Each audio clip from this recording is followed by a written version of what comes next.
देखिए, इससे पहले आपने दूरी के बारे में पढ़ा था, विस्थापन के बारे में पढ़ा था। दूरी क्या होती है, विस्थापन क्या होता है, ऐसी चीज़ें आपने पढ़ी थी। विस्थापन वो होता है दो बिंदुओं की जहाँ पर शॉर्टेस्ट दूरी होती है, वो हमारी क्या कहलाता था, विस्थापन कहलाता था। इसके बाद दूरी क्या होती थी कि दूरी जितनी हमारी मार्ग से होकर वो गया है वो सभी मिलाकर वो क्या बनती थी, दूरी बनती थी। तो आज उसी से संबंधित आज हम बात करेंगे चाल और वेग से। तो देखिए, चाल से आप परिचित होंगे, आपने बहुत बार पढ़ा होगा। चाल बराबर हमारा क्या होता है, दूरी बटा समय, दूरी बटा समय। तो आपको कुछ करना ही नहीं है, तो आपको करना क्या है, आपने जो दूरी तय की थी पिछले में, तो जो आपकी दूरी होती है अगर समय से उसको भाग कर दे तो वो आपकी क्या बन जाती है, चाल बन जाती है। भाग का मतलब है कि जितने समय में वो जितनी दूरी तय करती है वो उसकी क्या कहलाती है, चाल कहलाती है। जैसे मैंने क्या ले लिया कि 1 सेकंड में वस्तु कितनी दूरी जाती है, 4 मीटर जाती है। कितनी जाती है, 4 मीटर। तो 1 सेकंड में वस्तु 4 मीटर गई तो वो ही हमारी क्या बन गई, चाल बन गई। अगर उसको समय से हम भाग कर देते हैं वो उसकी क्या बन जाती है, दर बन जाती है। क्या बन जाती है, दर। अगर मैं कह सकता हूँ यहाँ पे जो चाल हो गई आपकी दूरी बटा समय, मतलब हम क्या बोलते हैं, चाल बोलते हैं। अगर और सिंपल लैंग्वेज में जाना चाहें और सिंपल में जा सकते हैं। यदि हम क्या करें, अगर समय को हम ले लें कितना, 1, समय को हमने ले लिया 1, ठीक है, 1 अंक ले लिया, ठीक है।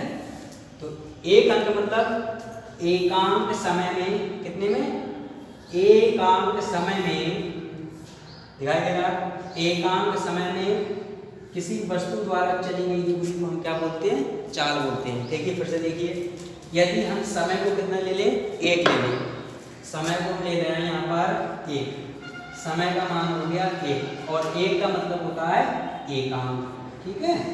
अगर इसका एक मान यहाँ पर रख दीजिए, 4 बराबर कितना मिलेगा, दूरी मिलेगी। क्या मिलेगी, दूरी, ठीक है। तो परिभाषा क्या मिलेगी, एकांक समय में चली गई दूरी क्या कहलाती है, चाल कहलाती है।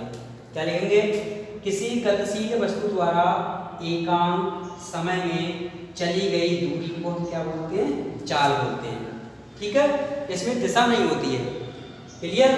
फिर से देखिए, समय बराबर हो गया 1, अगर समय का मान आपने 1 रखेंगे तो चाल बराबर हमको कितना मिलेगा, दूरी मिलेगा। तो यहाँ से हमारी परिभाषा बन जाएगी, क्या बन जाएगी, एकांक समय में चली गई दूरी क्या कहलाती है, चाल। अपनी भाषा में आ जाते हैं, क्या लिखेंगे, किसी गतिशील वस्तु द्वारा, गतिशील की बात हो रही है, किसी गतिशील वस्तु द्वारा एकांक समय में चली गई दूरी को हम क्या कहते हैं, चाल कहते हैं, ठीक। इसके बाद नेक्स्ट बात करते हैं वेग।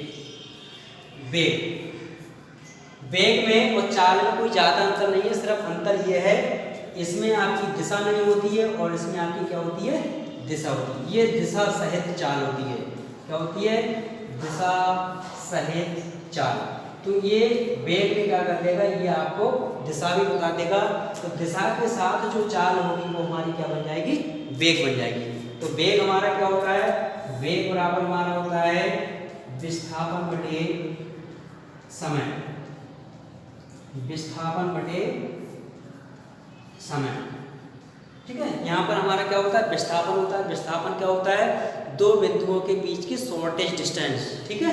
तो सबसे पहले यहाँ पर हम फिर से यहाँ पर ले ले रहे हैं, समय बराबर होना हो गया आपका 1 का मतलब क्या होता है, एकांक, ठीक है। तो वेग बराबर हमारा क्या बन जाएगा, आपका विस्थापन बन जाएगा। क्या बन जाएगा, विस्थापन। तो यहाँ पर आपके सिर्फ क्या आ जाएगी, दिशा आ जाएगी।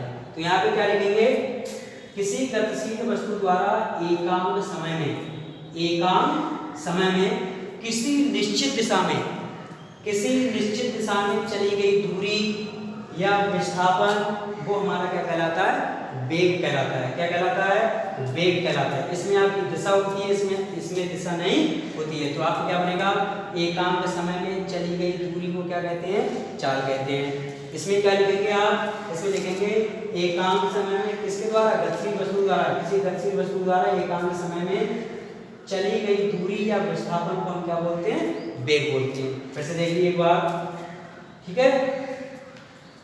किसी गतिशील वस्तु द्वारा एकांक समय में चली गई दूरी को क्या कहते हैं, चाल कहते हैं। ठीक उसी प्रकार से इसमें आपकी दिशा आ जाएगी, किसी गतिशील वस्तु द्वारा एकांक समय में किसी निश्चित दिशा में चली गई दूरी या विस्थापन को हम क्या बोलते हैं, वेग बोलते हैं। इतनी चीज आपकी क्लियर हो गई होगी। ठीक है, वेग हमारी एक सदिश राशि होती है, चाल हमारी क्या होती है, एक अदिश राशि होती है। ऐसे तो आप परसे तो चुके होंगे, पहचान तो आपको पता ही होगी। जो राशियाँ वा से स्टार्ट होती हैं वो मोस्टली आपकी कैसी होती हैं, सदिश होती हैं, और जो वा से स्टार्ट होती है वो आपकी मोस्टली कैसी होती हैं, अदिश होती है। तो चाल हमारी कैसी हो गई, अदिश राशि हो गई, और वेग हमारी कैसी हो गई, आपकी सदिश राशि हो गई। ठीक, इसके बाद आपका चाल और वेग में आपका अंतर। ठीक है, चाल और वेग में आप अंतर कैसे करेंगे, चाल में क्या लिखेंगे, किसी गतिशील वस्तु द्वारा, जो डेफिनेशन हमने बताई थी वही लिखनी है। क्या लिखेंगे, किसी गतिशील वस्तु द्वारा एकांक समय में चली गई दूरी को हम क्या बोलते हैं, चाल बोलते हैं। ठीक, इसी प्रकार से हम क्या लिखेंगे, किसी गतिशील वस्तु द्वारा एकांक समय में किसी निश्चित दिशा में चली गई दूरी को हम क्या बोलते हैं, वेग बोलते हैं। ठीक, दूसरा पॉइंट क्या होता है इसमें, जो चाल होती है वो हमारी कैसी राशि होती है, अदिश राशि होती है। इसके बाद इसकी बात करें तो ये आपकी कैसी राशि होती है, एक सदिश राशि होती है। और खास बात यह है कि इनमें जो समानता होती है, सिमिलरिटीज होती है। सिमिलरिटीज क्या होती है, इन दोनों के जो मात्रक होते हैं वो आपके कैसे होते हैं, मीटर प्रति सेकेंड। एमकेएस में बात करें तो मीटर प्रति सेकेंड, अगर सीजीएस में बात करें तो आपको बनता है सेंटीमीटर प्रति सेकेंड। इसके बाद आपकी बात करेंगे हम तोड़ के बारे में।